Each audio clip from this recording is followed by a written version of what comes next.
I'm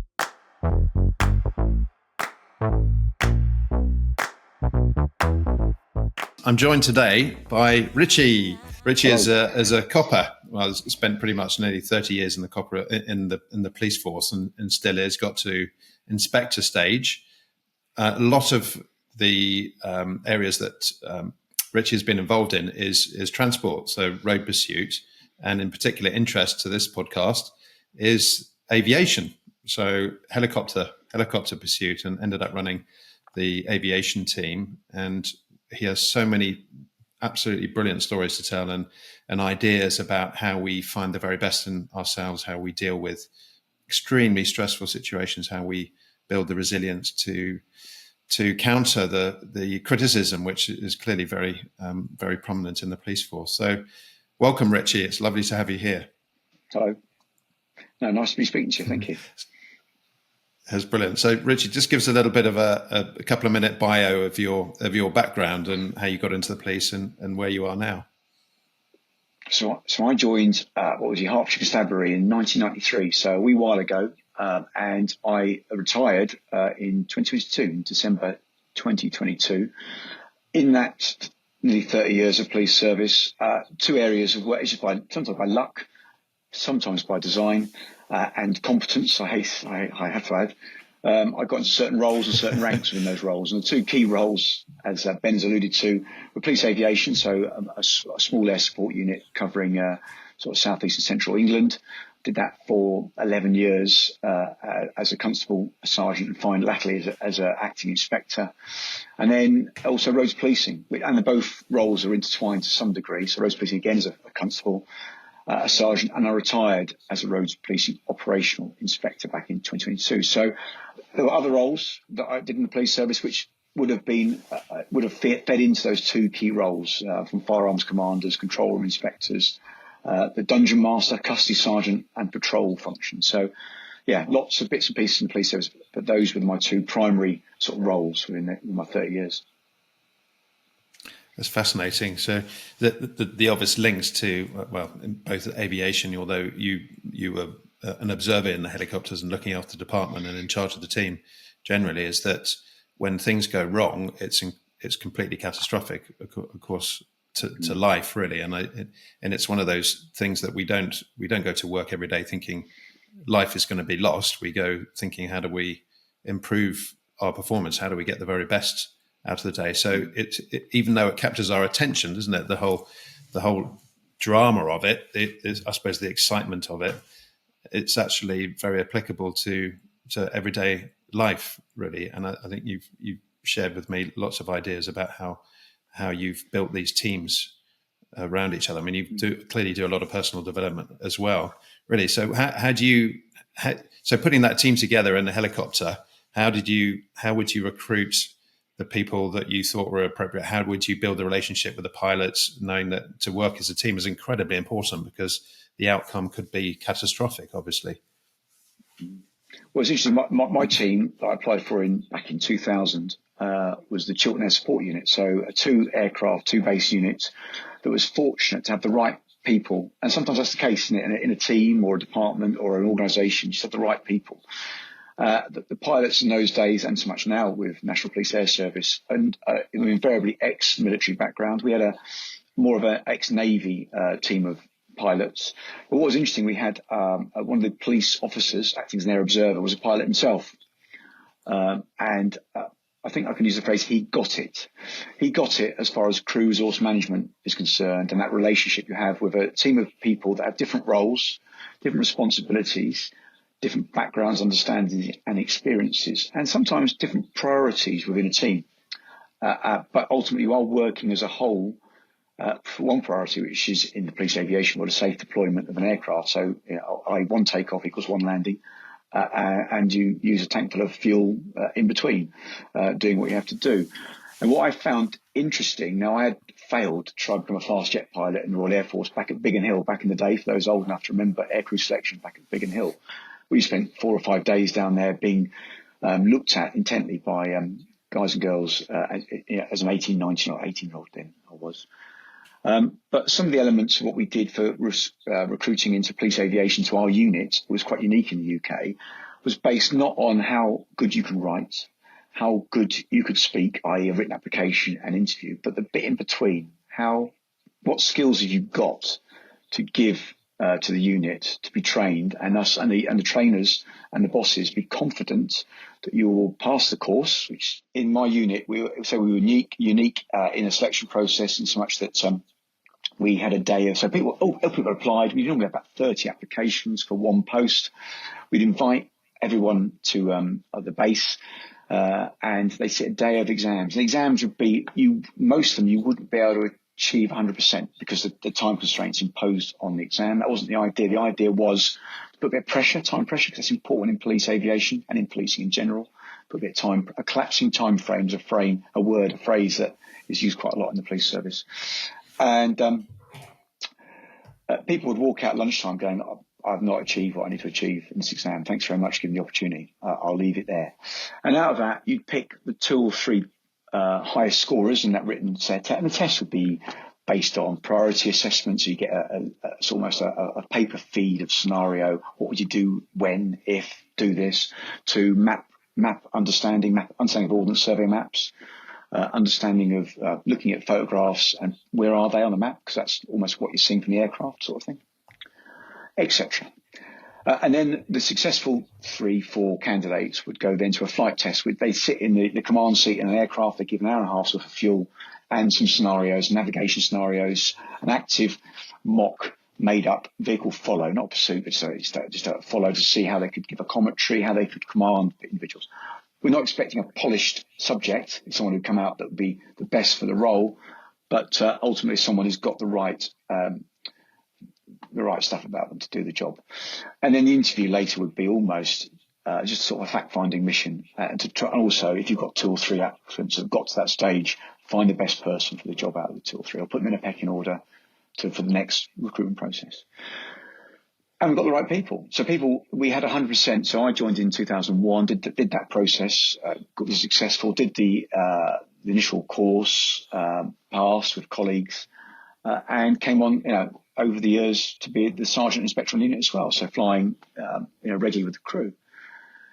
Then we looked at other airport units, and a lot of them used the old-fashioned paper application and interview process, and they found that they were losing applicants through the training course. So they're paying a lot of money for a course because you're doing a bit of flying in the course, and you're paying in trainers that are qualified, and they were hemorrhaging people that after a few months operational, they didn't like it, didn't enjoy it. And what was interesting, we got the right people, and then from that you've got those right people with the right hard skills, the ability to read a map, navigate, get integrated with the crew, but also with that culture set by the pilots of that era, the late 90s, early noughties, and that individual training officer. You had the right understand. The crew understood what the pilots did. We got actively involved in dealing with emergencies in the aircraft, practicing them, and sometimes carrying them out for real. And there's a story. We had our first aircraft in Chiltern Airport Unit for the East Base, that was based at Luton Airport, was an old Squirrel. So, Ben, hark your mind back to your first car, for example. Mine was a Mini Metro, had been around the clock a few times, was a bit battered, bought for a princely sum of £800. Now, the police haven't got a lot of money, but helicopters are expensive, both second-hand and brand new. So the unit bought a second-hand twin Squirrel aircraft. For those that know that aircraft, that ilk, had to be twin-engine because that's the rules set by the Civil Aviation Authority, and it was converted to a police spec, so camera systems fit on it, radios, etc., etc. The history on that Squirrel, some would say, was a little bit mixed and a little bit gappy. So like buying any car, you look at the MOTs, don't you, and you think that'll be all right. But the MOT quality might be a little bit hit and miss depending on what condition the car was in 5 years previous. Definitely. The aircraft did well for us, though, to be safe. It was reliable. It had its isms. It had its moments in the aircraft where it would throw little spanners in the works like any old machine. But its last, this is a true sort of war story, as it were. One of its last weeks on the unit, we'd bought a new aircraft, a brand new aircraft. We got the money together to buy a brand new aircraft in, I think it must have been about 2002, to replace it. One of its last sorties at night, it was approaching Luton Airport, and unbeknown to the crew in the aircraft and the pilot, it's got one that aircraft type, that Squirrel's got one oil cooler on it, servicing both engines. And it sounds very technical, but basically, like any mechanical engine, it's got to have oil in it to keep it cool. And the first symptoms the pilot saw of this oil cooler failing, the pump failing, all he had was engine oil temperatures rising. That's all he had. So on both engines, getting a little bit hot. Approaching the airport, so he basically put one of the engines down to flight idle. So he basically putting it to neutral, to use very simple language, running the aircraft on one engine, which is fine. It's quite safe. We can run on one engine, no problem at all. But of course, that poor old oil is now trying to feed an engine that's working a little bit harder. So that oil temperature in the engine started to rise. So you're still flying towards Luton Airport. The pilot is going, I'm moving the engines about. So one aircraft engine's being shut down to idle, then the other one put back up to flight to normal power, and vice versa. But in the end, the oil temperatures were too high. So he's got to do now a landing at night, and my AirPods are going to fail in a minute, so we're going to have to probably stop this and go back, come back No in. problem. But it's an emergency landing in a field at night, unlit. So we got a big light on the aircraft called a night sun. Couldn't use it because you need both engines to provide enough electrical power to run it when you've got one engine running on flight. So they did an emergency landing at night into a darkened field, a running on landing. So landing like a plane. So landing was coming in on the skids. Very scary for the crew. Successfully succeeded. It landed safely, got out, and the aircraft was loaded away on a low loader and sent away to a new customer with a new oil cooler. But it just shows that the crew working there together, that could have ended up quite badly. And it was a successful landing on an aircraft that was failing around. Yeah, that's a really interesting story, and you mentioned in the selection process is about priorities, and of course that's a great example. That emergency landing is a great example about holding on to the priorities without panicking. Of course, what do we need to utilize in that situation? And one of the big things I'm thinking, if I'm in that situation, I would hugely benefit in the fact that my passenger load are not panicking and not screaming, and because that makes it even harder. And the fact that you'd worked together and you'd practiced stuff beforehand is massively beneficial, isn't it? Because it helps us hold on to our emotional reaction in the situation and those intense moments. So why do you, so this is a question for you. You've obviously worked out how to continue to look at your priorities, hold that focus of priorities, and deal with all the bits that go on around you. You know, you're chasing baddies in helicopters, or you're chasing baddies in a fast pursuit car, or you're dealing with other people just on the street. I mean, how do you hold on to that priority and not get hijacked by the emotions, which is the thing that effectively leads us to crash, isn't it, in life? Getting drawn into a scenario, don't you? You get the old almost a tunnel approach, a toilet roll sort of view of the world, where you're just looking at your individuals. I can't put I can't put a how you do it approach, because I think it's just life leads you down that way. You know, before I joined police aviation in 2001, I was on roads policing or traffic as it was in those days, being a pursuit trained driver as a PC, as a constable.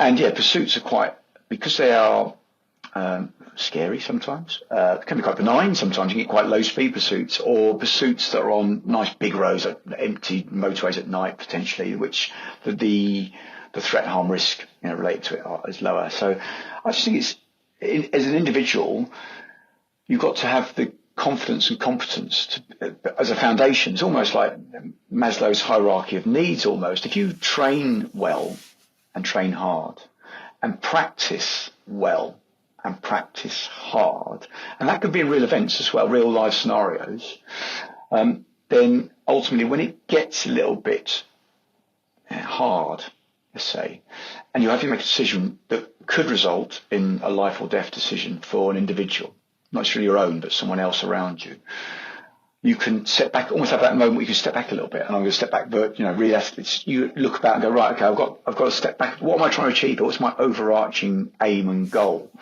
to ensure the conclusion of this event? And whether it be on that night with that crew in that aircraft approaching Luton Airport, the most important thing there was aviate. That was keep the aircraft flying. The idea was to get to the airport and try and do some sort of emergency landing, probably in a taxiway or something similar, where you've got support of emergency services to make sure everything's okay. The field wasn't the greatest option because you can't see where you're landing. With one little landing light, and you're trying to approach probably in excess of 50, 60 knots to do a running on landing, you do not know what you're going to hit. It could be animal, it could be solid, couldn't it? You don't know. But the key thing there was aviate. And then you've got navigate. How are you going to, well, we aim for Luton Airport, that's not a problem, but communicate is important, having that clear line of communication. And you look at, in the aviation world, in the police aviation world, crew of 3, pilot, the taxi driver, just as important as the rear observer in the back, who is a police officer, who's similarly qualified experience to the front seat observer. They have disparate primary roles, but other than flying the aircraft, the 2 observers, they're interchangeable and to some degree. The rear observer would be the aircraft commander, would manage, in the police aircraft then and now, normally have 4 police radios and 2 air traffic radios in your ear. So you've got to try and work out what's important. You balance the audio to make sure you listen to the right frequency, as it were, to use the aviation parlance. As you would do as a pilot in an aircraft, you might have, you're talking to primary, like ground, and then you might move to tower or to control as you depart from an aircraft or from an airport rather, or vice versa. And same in the police world, that rear commander will be navigating and deciding, not unanimously, but saying the job that's happening, 20 miles away is more important than our current assignment, and we might need to divert. But then in that decision making, they've got to communicate with the pilot and say, how much fuel have we got? How long more can we commute aviation? Do we need to land and take fuel? And that's an important part of it. And then you'd be factoring in weather. Ultimately, if the weather, especially at night, where our weather minimas, where we could deploy to, fly to, land at, were still quite tight, better than civil aviation, but we had rules, quite rightly so, for safety. We had, in my unit, our pilots weren't instrument rated. They had instrument flying time, so in an emergency we could shoot an ILS at a suitable airfield, but it wouldn't be the norm. And if we did choose to legitimately shoot an ILS because we were in cloud, we'd have to fill out a mandatory occurrence report for CAA, and we'd have to explain why we obviously departed from our base and deployed to a location where we probably knew the weather was on limits. And a decision, that decision making there would be, what is the job about? So if you've got a high risk missing person that's vulnerable, late at night, wandering a large open area where our weather at that location or our departure point is a bit questionable, would we go to that? Probably. If the request for service from the local police force was, can you look for a stolen car driving around at Luton or Oxford, and the weather is minimal, would we go for that? Probably not, because there's no associate harm risk other than recovering property. And that is a thing that I took forward later on to roads policing and managing pursuit management and giving a pursuit culture to my team, is you've got to look at what you're faced with, your current threat harm risk, what you would readily know as sustained public protection. What's your future risk for that individual, that scenario? Is there a future risk that might be unknown? And can you achieve the goal, i.e. catch the bad guy, find the vulnerable person, find the property? Can you achieve that with all the other factors involved? And you look at that crew in the aircraft, that rear observer, that commander, he or she would not just say, we're going to Oxford. It would be a conversation. It may be quite a quick conversation, but because you briefed at the beginning of the shift well, i.e. you've covered off weather as you would do normally, as you would do before you take off to go to some far-flung part of the world, you've briefed an emergency of the day and talked through it, even though you might have briefed the same emergency 2 weeks earlier. You might have had opportunity to practice that emergency at some stage that day to reinforce what is on the flight reference cards and emergency actions. And you might have factors in, you might have another crew member in the aircraft, you might have another police employee coming out we had people come out for observational tours for a day to see what police aviation does. There were police staff and police officers. So you've got to factor the fact that they're in the back of the aircraft. So, what if we're flying on minimum levels? Are we putting them at harm's way? As a crew, we have that conversation that some jobs merit, giving it all. You look at like a firearms incident with an offender with a live firearm at large being followed by armed officers. You want to be there, because ultimately you are a point of view on the video camera system on the aircraft to see what's going on and support, more importantly, how to deploy those officers effectively. And the front observer would be taking up some of the radio traffic of other conflicting tasks, resources. Bear in mind, my unit would cover 3 forces and 6 counties and beyond. There would be arrangements with other forces, particularly Metropolitan Police, which bordered my area. They, on occasion, would run out of helicopters, bizarrely, even though they had 3. We wouldn't hold that against them. They had 3 aircraft, but they wouldn't always have enough aircraft for their demands. Or we'd we'd have a pursuit, for example, a dynamic job that would go into their manor, as you'd say in police terms, into their area of ops. So we'd have to communicate with them and make sure that whether we keep it or we would hand it over to that other air support unit, a pursuit, for example. Even though the police in the UK, England, Wales particularly, is quite joined up, and it was joined up then, there are so many isms about a police service. So each county and each force will have its own isms. And also radio structure, this is a bit dull, but there are some issues with the radio, the way we can only listen to certain number of radio channels in the UK. So sometimes it's better to have the home force helicopter in those days take over from us, because they can communicate easier with their control room and their officers. It's not impossible. It just means we've got less buttons to push in the aircraft to try and facilitate that communication effectively. And also local knowledge. If you've ever flown over London, if you've ever had if anybody who is seeing today's podcast has the opportunity to fly in a helicopter over London and then look down at the busy streets and then go, actually, can I work out what the road name, looking at an ordnance survey map or an A to Z, can I work out what's the name of that road below me or that block of flats, what are they? And do it within 20 seconds, 30 seconds, because the car's just turned into that road. It's quite hard because you've got the urban sprawl. Seriously hard, yeah. And it is.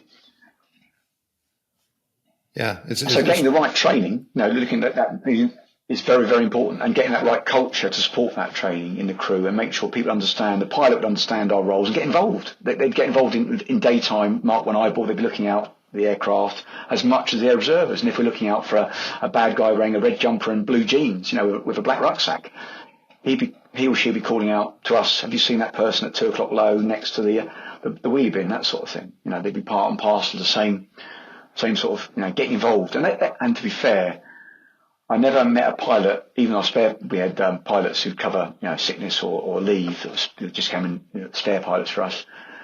They were always keen. They loved aviation. They loved getting involved in the police role because it's more exciting than flying off the back of a ship, back of a yacht, or flying, routinely between A to B. Yeah, absolutely. And it tested their skills because, you look at, any pilot that flies, they're relying on an air observer, a police officer that's not trained as a pilot to navigate using the, either computer mapping or paper mapping, to not bust any controlled airspace, to get the pilot in the poop, as it were, and to fly safely. So to call out all those hazards, whether it be if you're flying low level at night, right on the minima, you're looking at high tension wires, they're key, to keep an eye out. And daytime limits meant that there are times we could fly lower than some of the pylons that are around us in the UK. Right. And, when you're flying that sort of low, you're quite mindful of that. And that's something that, fixed wing pilots itself wouldn't necessarily experience, but rotary is quite common to be amongst the weeds and the sheep and the cattle, as it were.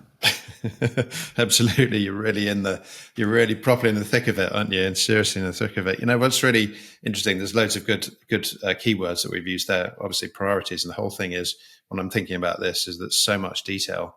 But what is the priority at the end of the day? Well, and then you brought in the whole idea of threat, harm, risk, and that's really the priority, isn't it? How do we continuously assess that balance, not knowing that the outcome is going to be guaranteed, whatever. But then the other big thing, the other two things that I'm thinking of here is situational awareness, which is obviously a big thing in aviation, but it's being aware, self-aware, emotional awareness, social awareness in everyday life. It's really getting your head up off the concrete and looking around, understanding what's going on, being able to just bring everything in, situational awareness. And I don't think we have a chance of doing that unless we do go through a training process, go through a simulator process, brief stuff.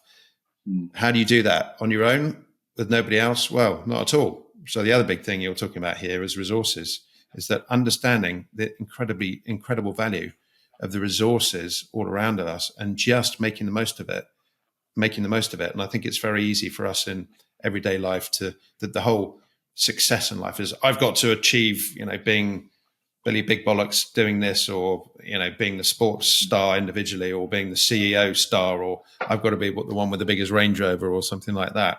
And we break away from each other. We become isolated. And then the whole task of life becomes incredibly difficult. Just getting up in the morning, if we isolate, at the end of the day, it's about reaching out and using all the resources available. And you have to, in those high intense situations that you're talking about, you can't allow the ego of trying to prove, please perform, etc., to dominate. We've got to think, actually, we're all in this process together. The priority is all for us to work together in a symbiotic, harmonious way, but we don't know what the outcome is going to be. But it's having that faith, the confidence that the outcome will be the outcome, and we'll learn from it. And you also mentioned about the idea of training, and I'm thinking at the same time is that actually, if we, even the real life situations which are scary, if we see them as a training opportunity, a simulator opportunity or scenario based opportunity, you take away the fear that it could all be over and life is going to be at the end and we're going to be rejected and all the rest of it, and still observe it from that slightly objective point of view, thinking this is just a training process. It's not the be all and end all. It's a training process, and however difficult the outcome is going to be, we can go back and learn something for the next training event. And I think, that the process that you go through, and this is absolutely brilliant. I can see every link to everyday life. It's brilliant. And it's important to debrief. We debriefed every flight, no matter how benign it was. It might have been a photo task. We took pictures from the aircraft for pre-planned operations, for contingency planning for sites. And that could be quite a benign task. You fly to a point.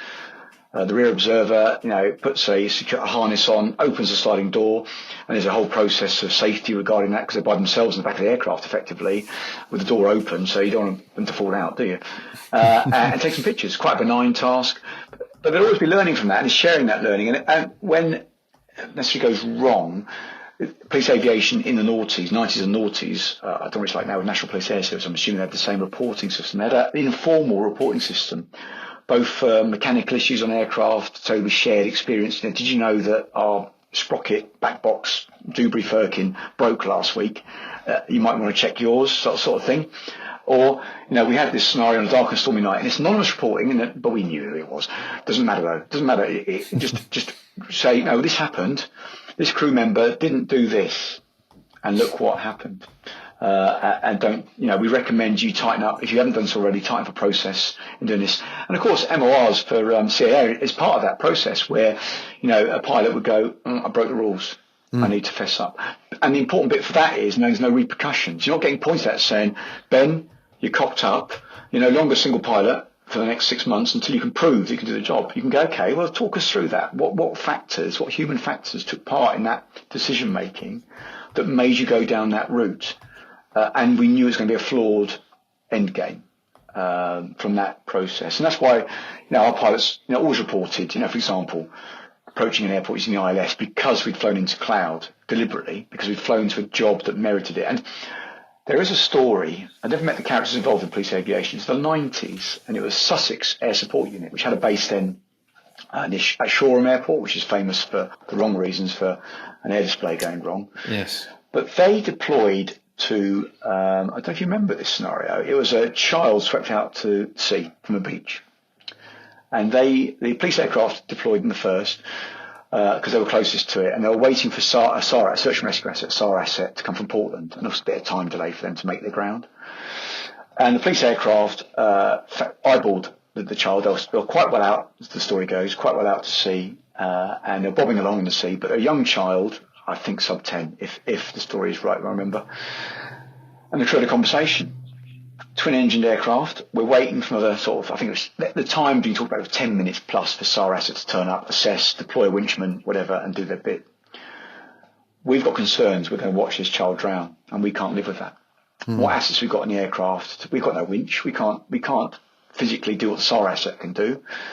So the pilot, being bold. So, well, we'll go skids light on the water, which for rotary terms is like, well, how much risk is there? Look at your threat harm risk there. You could get a swell of a wave, a swell of water, collect the aircraft and drag you into the drink. You could have a mechanical failure. You're going well out of all your regulations flying that aircraft. If it's in proximity to the ground, without any safety. If you lose an engine, how are you going to fly away? They decided to go skids light, go and pick the child out, the rear observer, open the door, put his harness on, grab her, and put her in the aircraft, and then fly to the beach. Wow. So the pilot put an MOR in for that because he'd broken every rule in the sun. And the CAA started doing an investigation with a view of revoking his licence. So the Chief Constable of Sussex then was brave and went to the Daily Mail via the CAA saying, if you stick my pilot on, I'll make sure that the public understand what he did was very brave and he's going to get awarded for it. And the CAA rolled back from that and started to understand. It's the late 90s, so still early days for police aviation in the UK. We're still quite new then. Started to understand that actually police aviation is different, no disrespect to your role, but flying A to B on pre-planned IFR routes, whether it be a 737 or a small business jet, police aviation has an element of risk to it, and so do air ambulances now in the it's UK. Completely dynamic at every second. And we're not saying we're going to break the rule just because we want to break the rule. We're going to break the rule because what does the public expect of that crew in that police aircraft? Forget the human element. We don't want to see a child in front of us drown. That's the bottom line. No one else wants to see that when we could do something about it. But we want to see, we're thinking of the overarching strategy. What are the media, what are the public going to think? What did I sign up to in the police service? And it was a crew decision to go skids light on the water and pluck the child out. Successful. Done. But you could see that psyche in there. My trainer for my initial air observers course is a guy called Rick Newsom, ex-Navy, one of our old pilots from Air Sport, and he trained me, and he was of that right ilk, and he later became, he works in the CIA now as one of their rotary experts. So that's right, that's good, that's poacher turned gamekeeper, isn't it? Because he understands that police aviation world, that rotary world. And you need people that sometimes go, sometimes, there's tough decisions to be made, and I look at like the London Air Ambulance, for example. They run twin pilot. They're unique in the UK for running twin pilot. And why is that? Well, because they land in some very small spaces. And I don't know if they put in many MORs about how small some of their spaces are. Compared to a rural county air ambulance, which has normally got a field or a road they can plonk the aircraft onto. So a different set of stresses, but London Air Ambulance realised, and probably a conversation with CAA when they got set up, was we need two pilots for this one because the risk is up there. We're landing every day. We're landing in an urban environment with all those hazards, and interestingly, air ambulances have evolved quite a bit. Where the front seat observer in air ambulances, and I'm not. This is my perception, reading and talking to pilots in the ambulance world. They have tenure if they're paramedics in the aircraft, which is a good and bad thing. You expose the paramedics, obviously, to the role for 6 months, a year, and then they go back to driving ambulances and cars. But then you do lose that competence, don't you? You've got new persons coming in, you've got to train. So they realise they employ almost like mini air observers that are medic trained, that more focus on the aviation side rather than the medical side to support the pilot, because air ambulances now have increased vastly in the UK, and a lot of the infrastructure, the A&E infrastructure is based around, and the trauma infrastructure is based around air ambulance provision across the whole UK. So they're landing at night, they're flying at night now, aren't they? They're landing at night. So lots of extra hazards for them to work as a crew. And obviously they realise having a paramedic in the left-hand seat with 2 months on as an air paramedic in the aircraft maybe wasn't the best. I mean, in the police aviation world, I look back now when I joined Chiltern Air Support Unit as a PC, I was crewed up, and whether it's rightly or wrongly, I was a Hertfordshire officer at the time, and I joined with a Bedfordshire officer who both did the same course, and our roster meant that we were crewed quite a lot together. Now, some would say, is that a good thing? You've got two youngish police officers, different experiences, different backgrounds to get to that role, are new to police aviation, under probation, sort of under a bit of scrutiny as well, to make sure they are safe. Is that the right thing to do? And looking back, I flew with experienced air observers, but they were different culture. different individuals. It's quite interesting to see that, when you work with two young, I'm not saying enthusiastic, that's probably, but two young, relatively inexperienced air observers, experienced police officers in a crew.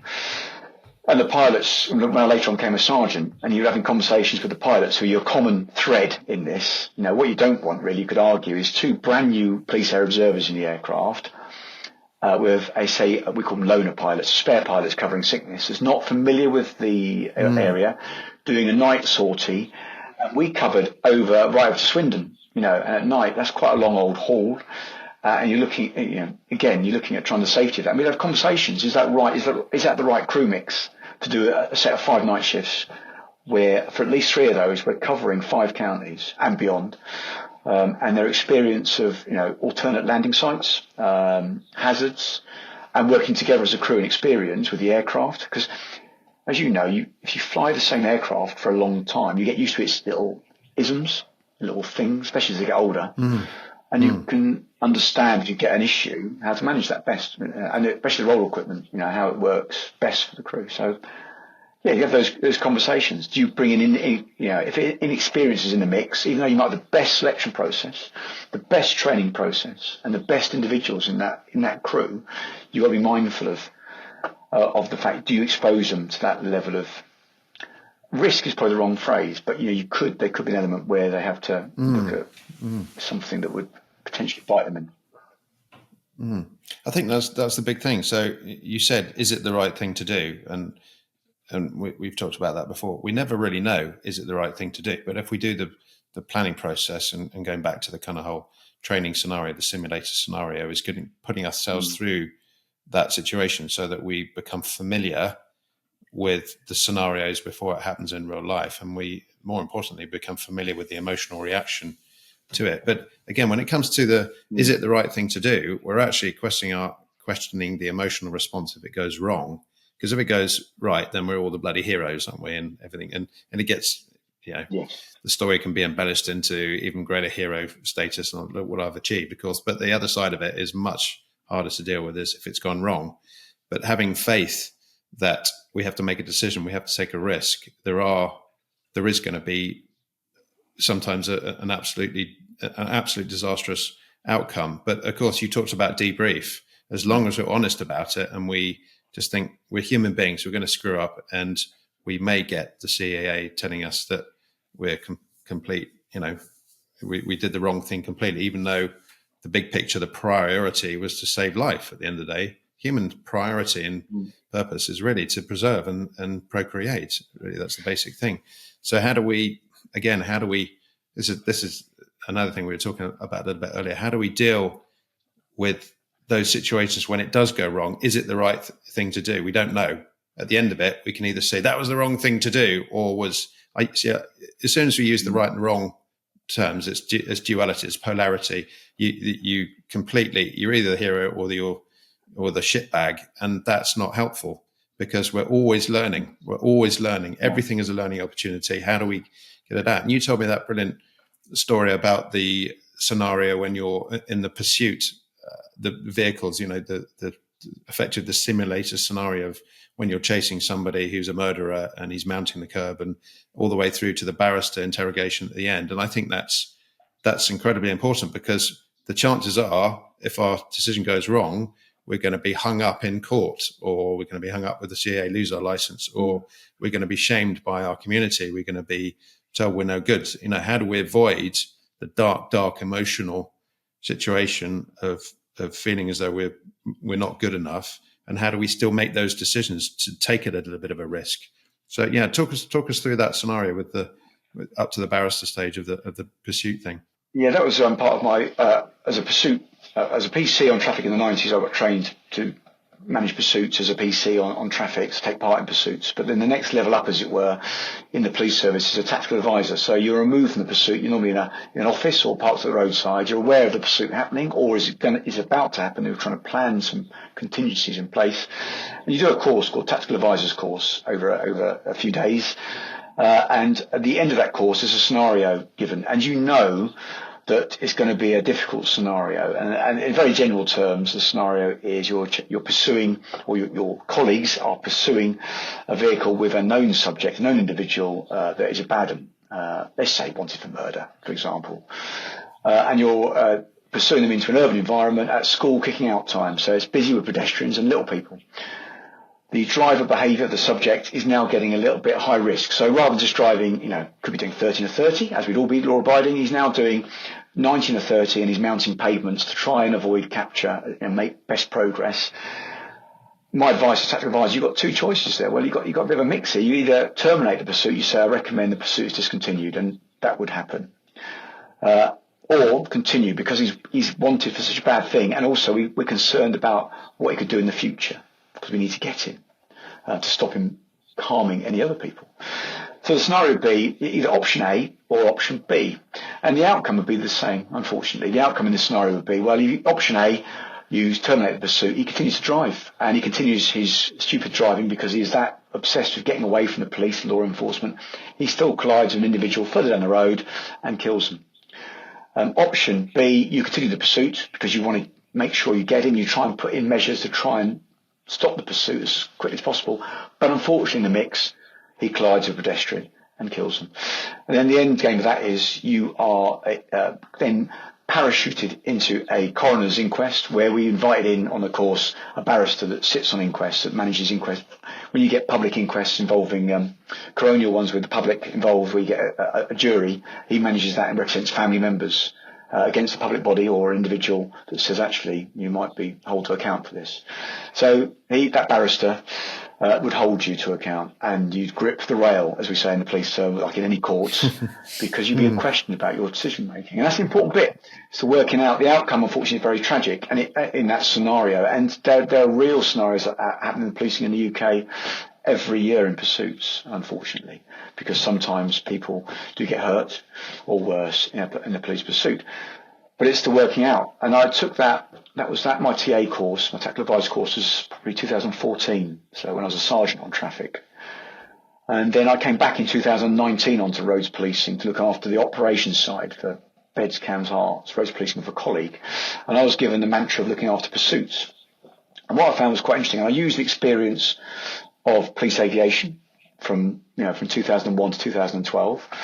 I used my experience as a firearms commander in the control room about deployment of assets, and my TA course was very key. And the issue was I was presented with my team of roads policing officers for Beds, Camps, Hearts was under-reporting of pursuits because people thought minor ones weren't bother reporting.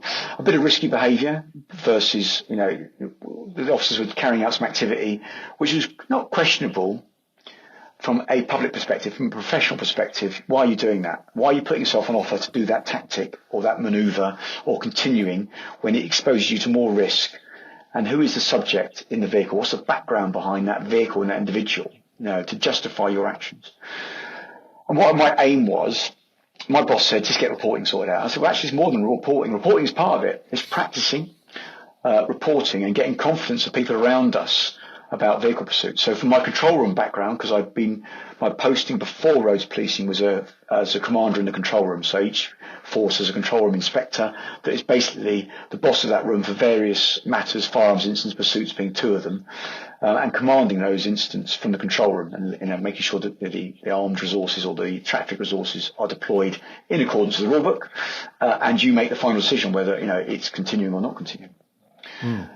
So with that in mind, I knew the control rooms, the three control rooms and the forces, the staff were a little bit nervous about pursuits because of some outcomes and because of their lack of exposure to them. So one of the things that I drawn in was preemptive pursuits. So we have, I won't get detail for this program, there was a tactic we started to bring into play on a regular basis, daily, to bring into to stop vehicles safely on our route, on our major routes, on our road motorways and dual carriageways, which meant that there was no pursuit. The vehicle stopped without a pursuit, even though the subjects, the persons in the vehicle, could be carrying £5 million worth of cocaine in the car. And it was brought. You think those people want to get away, wouldn't you? Or a handgun, or it could be a stolen vehicle. And having that practice, and then I got involved in giving an input about threat harm risk to the control rooms, all the control room supervisors over 3 forces. Over time, got an input from me about threat harm risk, where I encouraged debriefing after pursuits. Obviously, the in-car video from the police vehicles was recorded and uploaded to a machine where there was peer review. Now, there's a bit of banter. So if you did inadvertently crash your car and it was on the video, then you're going to get some feedback from your colleagues, aren't you? Because if they've got a damaged BMW in the back car park from a minor accident, then they're going to look at the video and go, "Why did you do that to cause that? Why did you ram the car?" You know that. So you get that peer interaction. But you know, as a peer, if you're giving that interaction, so you're one of my colleagues, Ben, I say, "Well, that was good. How many cakes did you buy, Ben, for that crash?" That sort of thing. But I know in the next month, I'm probably going to buy some cakes. Potentially. Yeah. So you get that sort of that peer interaction. Everyone's on the same level as a pursuit commander. We had untrained officers, we had new officers joining roads policing that weren't trained, but had to have get into that culture before they did their traffic pursuit course. So you get that scrutiny, internal scrutiny. You get the reporting, so I can look at the pursuits, and there was honest reporting, like MORs. I made the decision.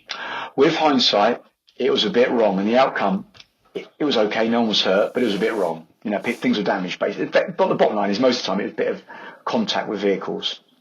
And then we'd look. If I thought, as the pursuit sort of lead for Bedcam's Hearts, if I thought it measured a conversation, then I'd bring the officers in for a quick debrief, a quick chat on Teams, or personally. Let's just talk through this. How can we do it better next time? How could we influence the behaviour of that individual driving that car differently? I'm not saying the outcome will be any different, because sometimes we can't control that, but how can we think about it differently? And what did that mean for me as an output? So I was on traffic for 3 years as inspector for ops. It changed massively. And then it started rippling out. So you got that pursuit mantra on a small team of roads policing officers. The control rooms were relaxed. The feedback I got from control room inspectors, they were less risk averse about pursuits. They let them carry on a little bit longer when they could. They could, because they knew the officers were competent, regularly practiced at pursuits. We're almost using live pursuits or preemptive pursuits, as it were, as a training tool. And for me, I left and retired knowing that it was in a good place in my 3 counties. That, albeit bad things to happen, and we had in my time there, we had one fatal pursuit with a fatal outcome, where the lady killed herself, unfortunately, on very benign circumstances, which was dragged through the courts right up to Court of Appeal and went right to the tribunals in London by the family of the deceased, that wouldn't take the fact that she was a victim of her own demise, and the police obviously were part of that, but unfortunately it could have happened anywhere. So it can happen, even though you have the best structures in place and the best support in place for your bobbies and the sergeants and the tactical advisors, and getting those bosses to go, "You know what, you did right."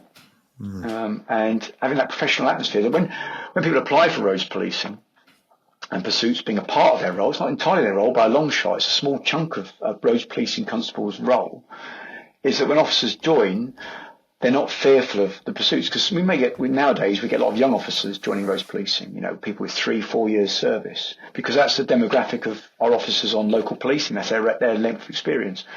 And they may have not had many pursuits, if any pursuits. So a bit of unknown. They're doing a role that they don't necessarily understand. But it's having that culture, a supportive culture, that you will make mistakes. You will end up nudging something with your Volvo and all the airbags going off, and you think, what the hell is that all about? And you go, but these things happen. And did that end result? And for me, what I wanted was the officers and the staff around me in the control rooms and police officers around roads policing, be local policing officers that could help us out with pursuits, that they understood that there is a right way and a wrong way, but sometimes the greyness of police decision making meant that sometimes you've got to understand what you're doing, how you're doing it, but the outcome might be poor. Very unusual to be poor, but the outcome could be poor. And I was pleased for that. I was using that experience from back in 2001, joining an air support unit, not thinking that nearly 20 years later, I'll be using that experience of a small crew of 3 people, 3 individuals, part of a bigger unit, but only our air support unit only had 8 police officers on it, for example, and 3 pilots, so at each base. So quite a small unit. So an easy culture to influence a small unit. When you get sort of bigger demographics, bigger teams, it becomes more difficult. Very much so. But we all know that every individual has a part to play in that, because if you get one person that is, whether it be an inspector, a sergeant, a PC, a police staff member, a cleaner at an air support unit base, we talked about that previously, didn't we? Mm-hmm. They are key to driving that culture in whatever world you're in, both professional and personal. No, it's brilliant. Honestly, your storytelling is phenomenal. Absolutely phenomenal. You the whole abstract idea comes out into real life, and obviously you're in very much an active. Well, you have been in an active career. I understand that, but there's so many things. I'm just jotting them down here because I can't remember all of them. But we talked about the threat harm risk thing. We in our side of things are talking about threat and error management, which is a similar thing, isn't it? What are the potential threats? What errors are we likely to make? How do we manage that ahead of the time? So we have a brief beforehand, like you talked about, is talk about potential scenarios that aren't going to go wrong without going over the top. It's like, what's the particular one here? Well, there's a mountain, or the aeroplane's got a few problems with it, and not just repeating the whole bloody thing the same time. But then when it comes to getting things wrong, which inevitably is part of it, that's how we learn. I was talking to someone recently who said that the checklists in an aircraft are written in the pen of blood.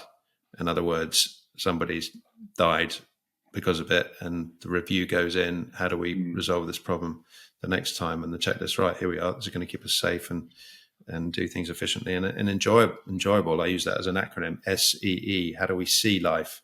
How do we do things safely? How do we enjoy it? And how do we do it efficiently, effectively? So if we have the debrief situation when we are so limited in our belief systems that we're trying to find fault in other people in order to avoid our own lack of self-esteem, we start to make people feel belittled and shameful.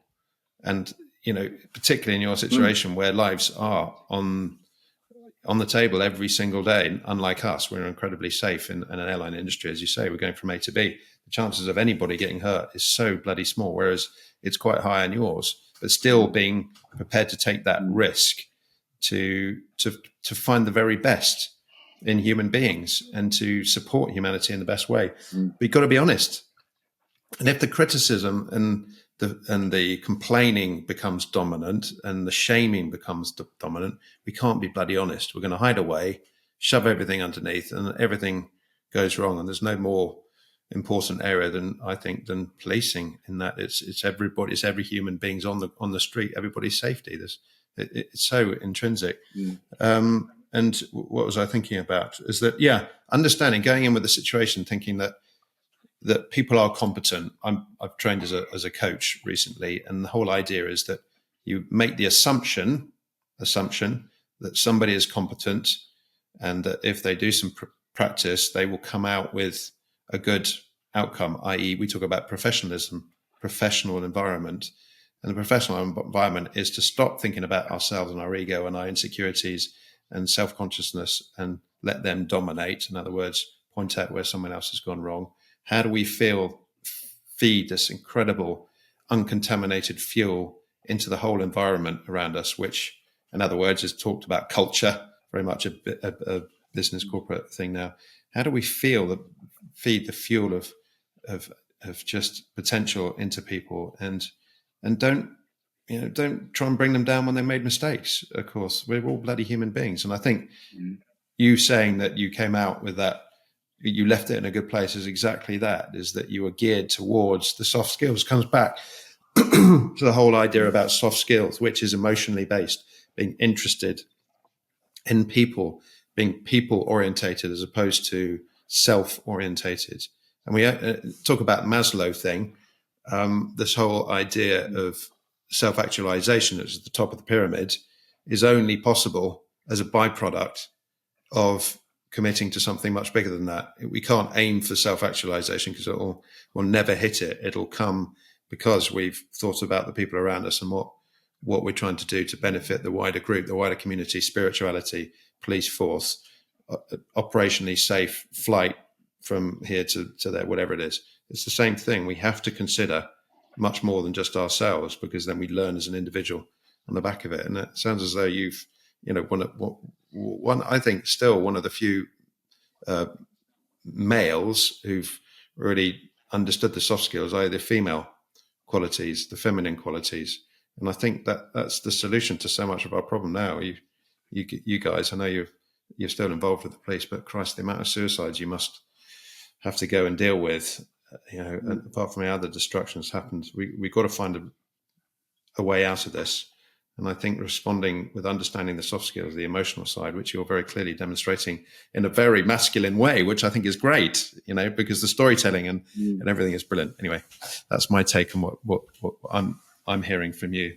No, it's interesting. I had a change moment. I became an inspector in 2016, 16, about that time.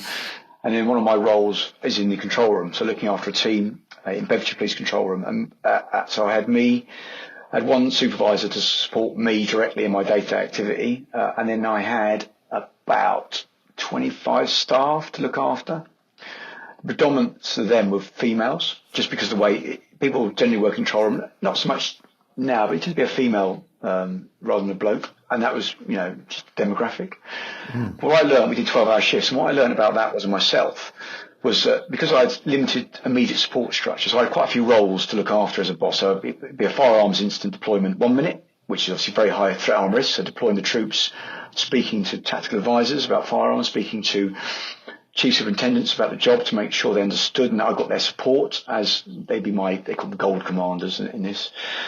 But also leading the deployments and supporting the staff in that deployment in my room. So the radio operators who are supporting the firearms officers to make sure we had a successful resolution.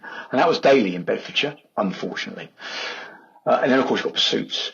But that out of my control side, the officers and staff on the radio, there's only 8 at most. But my call handler side, down the end of the room, I'd have up to 10, 15 members of staff. They're taking 909 calls, taking 101 calls. Now they'll be on web chat and all those sorts of things, and modern stuff of control room and contact. But what I learned at 12-hour shift, I could be so busy. I could be like in a cockpit, eyes in, flying IFR, just focused on what's happening on my screen, and maybe interacting with a small proportion of my staff, maybe only 2 or 3. And I realised very quickly that actually I need to associate with my staff. And the best way I did it, and I got a bit of a name, I like my coffee, so I had a coffee machine on all the time, but I also had a packet of biscuits, packet of knobs, generally chocolate, plain or milk, or for vegans amongst my team, I'd have Oreos.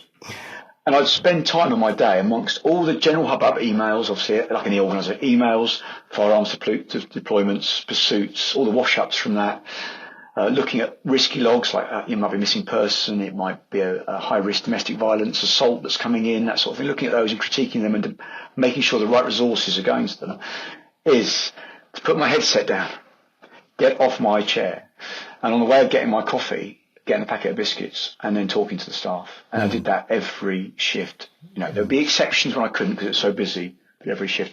And what I learned from that, you start to know people. So you speak to, I'll call them Ben because you're in front of me. Hello, Ben. How are you doing? You hold it with quite quiet moments to have a quick chat. How was your holiday? Because I know about you being to Magaluf with the weekend with your mates, that sort of thing. How's your application for police officer coming on? Because that's a classic sort of way of progressing in the police service. People go into the control room side, do 2 or 3 years, get some good evidence, good experience that they could use to potentially be a very good police officer. And getting to know those staff was very, very important, and being approachable. But then I had little isms. My wife, who works in the control room in Hertfordshire as a manager, she says, I don't believe you do this. And one year, as a Secret Santa present, I got a little bell like you get when you go to a hotel that's quite quiet. You get a little bell, ding, ding, on the old reception desk to get the receptionist to come out to you. So there were some jobs, incidents that a call handler had to tell me about. So, the obvious ones are, I've just taken a call of a missing person, that they want to harm themselves, and they're in a car. I need to tell you about it now. So I need to tell them. So they come up. Or I need to tell you about a domestic violence incident. Or I need to tell you about that my colleague's taking a call that someone's been seen with a gun. So very important. But they'd always have to bing the bell, because they get my attention. But also that would be a bit of fun and banter. And there was always a bit of a laugh and joke with my team that they'd have the bell to ring. And my wife goes, but why did you do that? Because they might feel self-conscious that it's a silly question to ask. And I get that because some of my staff are new to the role and would have a lower threshold of decision making because their experience in the control room as a call handler will be lower than a colleague. And they want to run something past me, just to make sure the inspector is happy of my decision making process. And I said, but I want to make them happy that they can ding that bell for anything, not just the important stuff.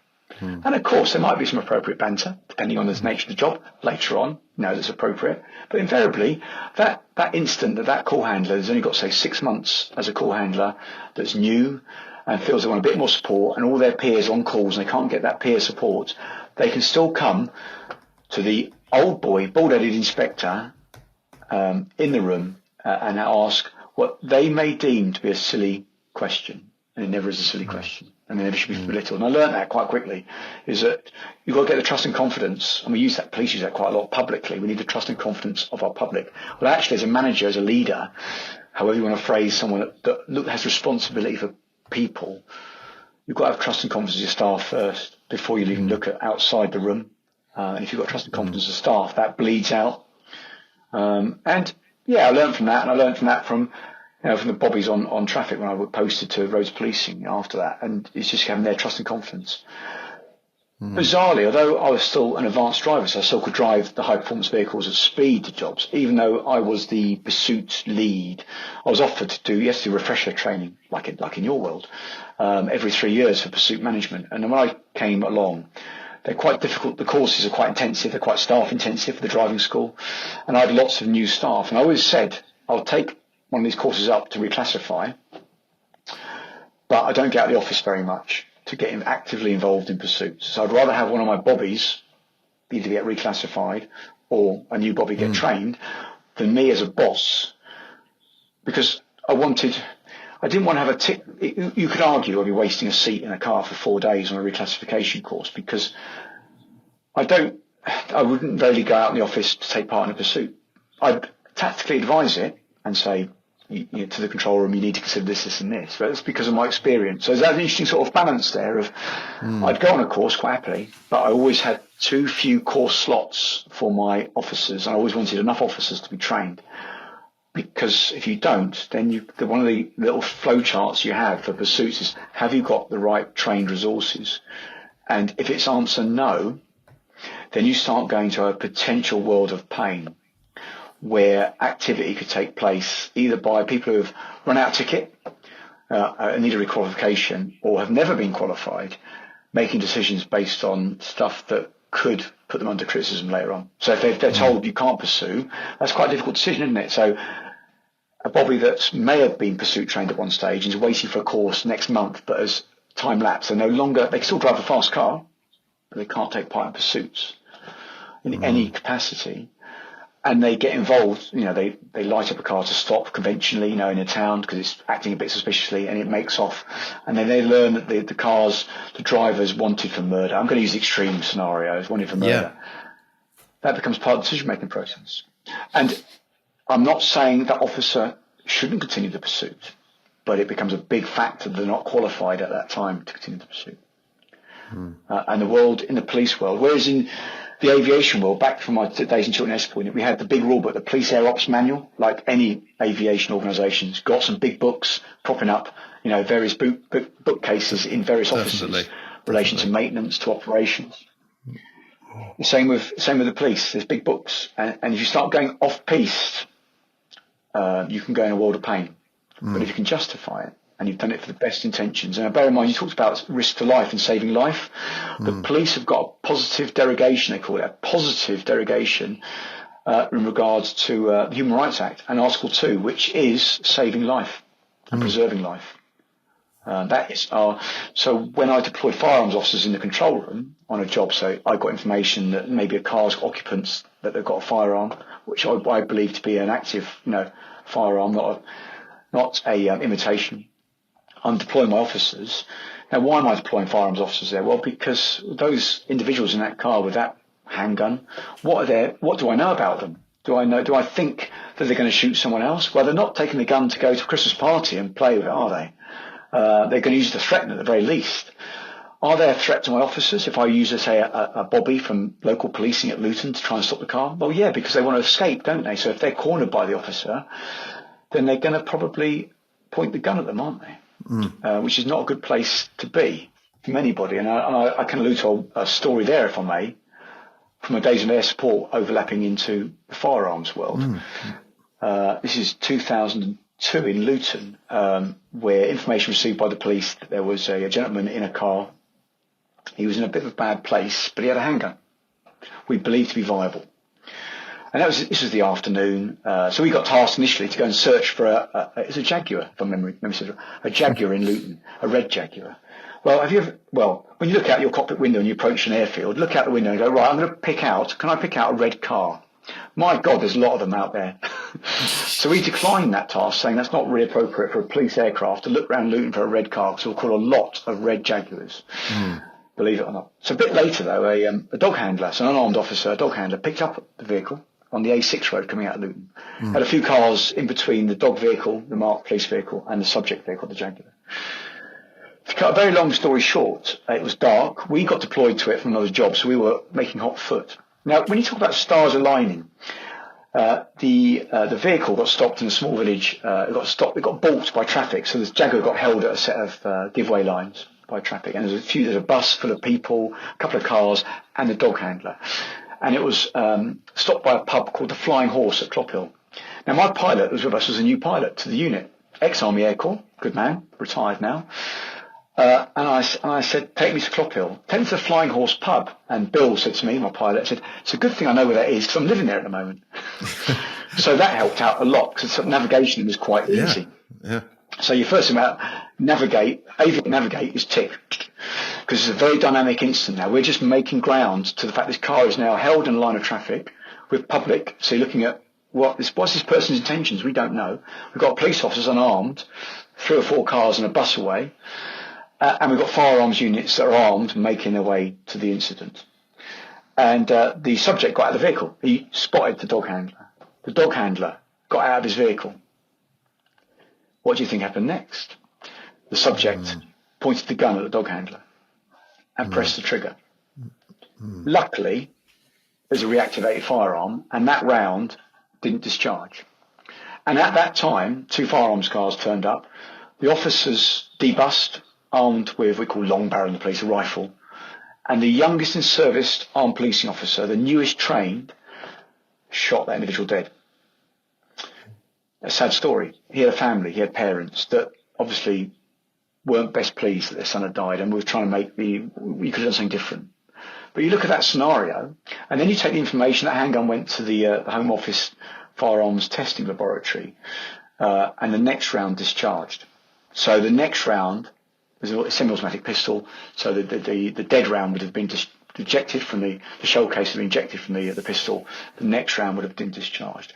And you not only got a police officer in the line of fire, to use probably, but you've now got all the public as well. So then I was just an air observer in the aircraft. I was a front seat observer filming it.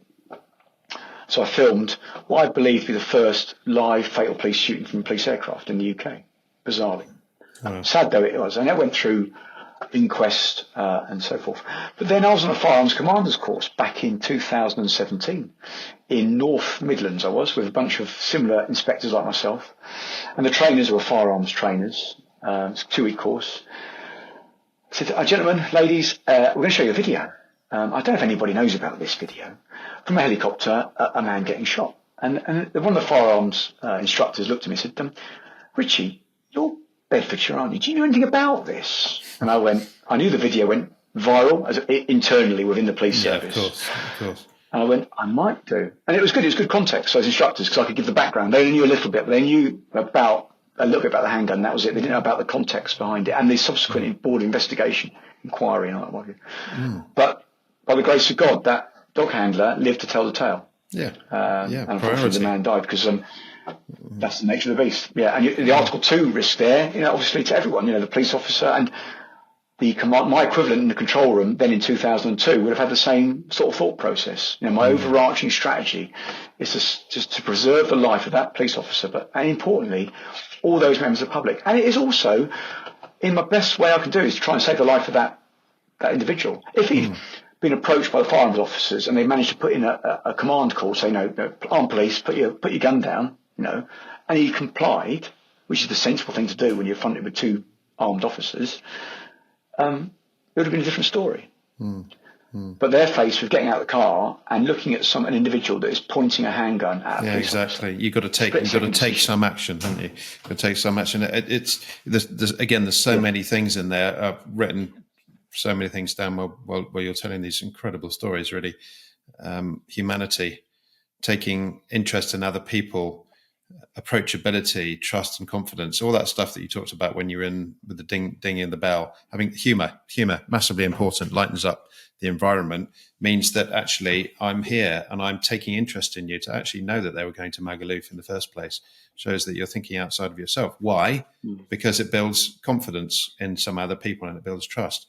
And what's the result of that? Well, actually, we all bloody benefit. So you guys benefited in the fact that you had a bit of a laugh and you enjoyed it.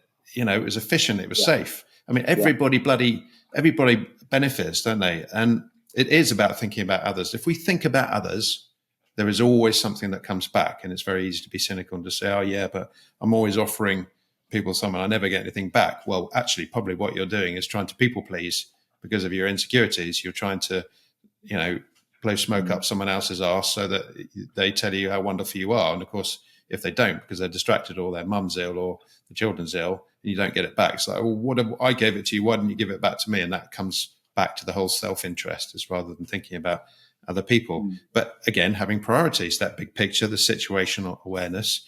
And then I think if we have a team if we can help build a team like that, then that, for example, that young copper who got out of the car and pulled the trigger would do so in the knowledge that he'd have Baldy there to support him, who'd stand up and voice that, listen, mate, don't worry about it. We'll look after you, as opposed to the whole thing we see on mainstream press now, social media, as the cancel culture. And I think this is one of the big subjects we're talking about here, is how do we take risk in life? Well, we build a team around us. We build confidence and trust, approachability, being interested in each other.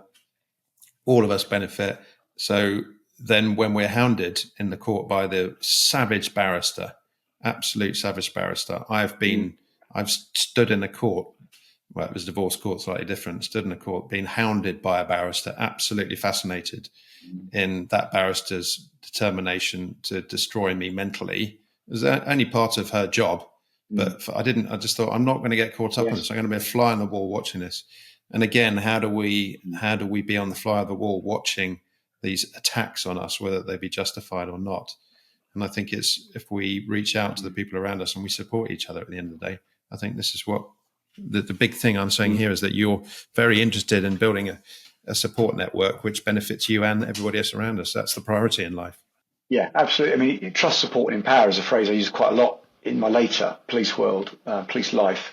If you can build that trust between you and whoever, and you support them, and it might be not direct support, it might be tacit support, just your attitude, your behaviours, and you're empowering them to carry out their work, their role. And sometimes I'd rather someone make a decision and ask for forgiveness if it goes a bit wrong, rather than not make that decision or ask for permission, knowing they're going to get, well, why you ask me? You should have enough understanding to make that decision. Take action. And I look back again in the control room. Yeah, look in the control room for a pursuit that happened from the Metropolitan Police. Late at night it was, and we had a car running at really high speeds up the M1, followed by a police aircraft. And the police aircraft was struggling to keep up with it. That's how fast the car was going. So we're talking 130 plus miles an hour for that vehicle.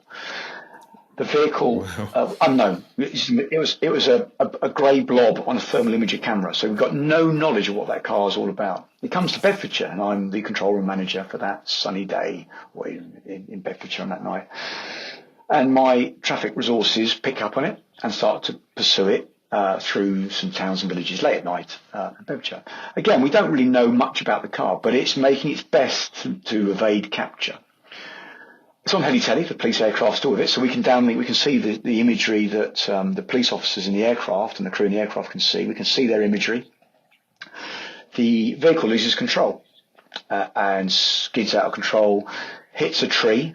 The tree is decapitated at the base. It's quite a big tree. I'm going to put my hands like that. That means nothing on a video screen, but let's say it's quite a big tree. The tree strikes the front off side door, the driver's door, the worst part of the car to hit, because there's only one individual in that car and he's driving it. The next thing we see, the car come to a halt, traffic guys get out. Now, traffic guys are advanced first aid trained, like firearms officers, because we do unfortunately, a lot of mayhem on the roads. The officer's got the individual out. He's unconscious. They're reporting to us he is unconscious. He is not breathing. I can't find a pulse. They're starting to do CPR. This is on heli-telly. So we've got my staff, and you see the impact on the radio operators, because they know if this person dies or has life-changing injuries, they're going to be under scrutiny.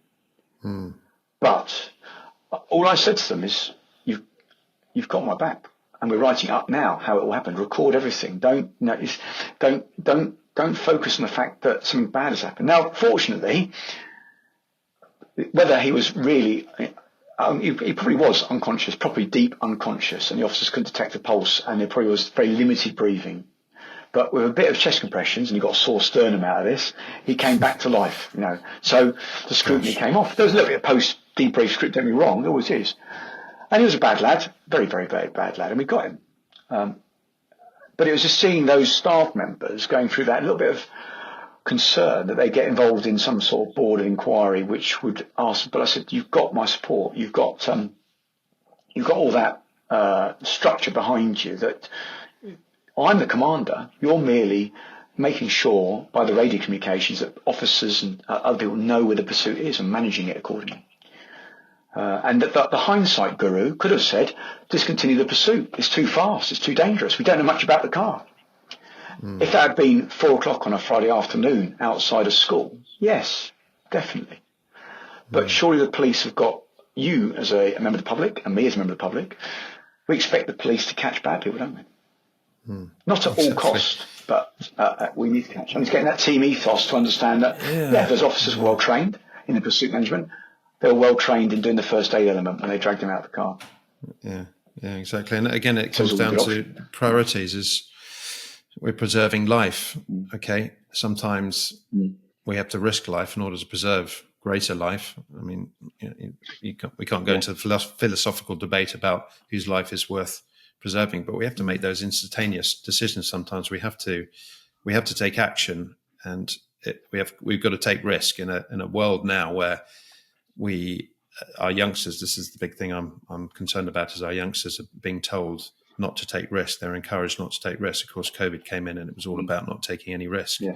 The whole health and safety, and you think, well, actually, we're not going to achieve anything in life. We're not going to evolve in life. We're not going to be able to deal with any of the hardships in life unless we go through the risk of getting things wrong, because that's how you build confidence. That's how you build trust. That's how you build resilience, which is a big word. It's grit, isn't it? The old version of grit and character is now referred to as in resilience. And at the end of the day, whatever scenario plays out, it is the right scenario.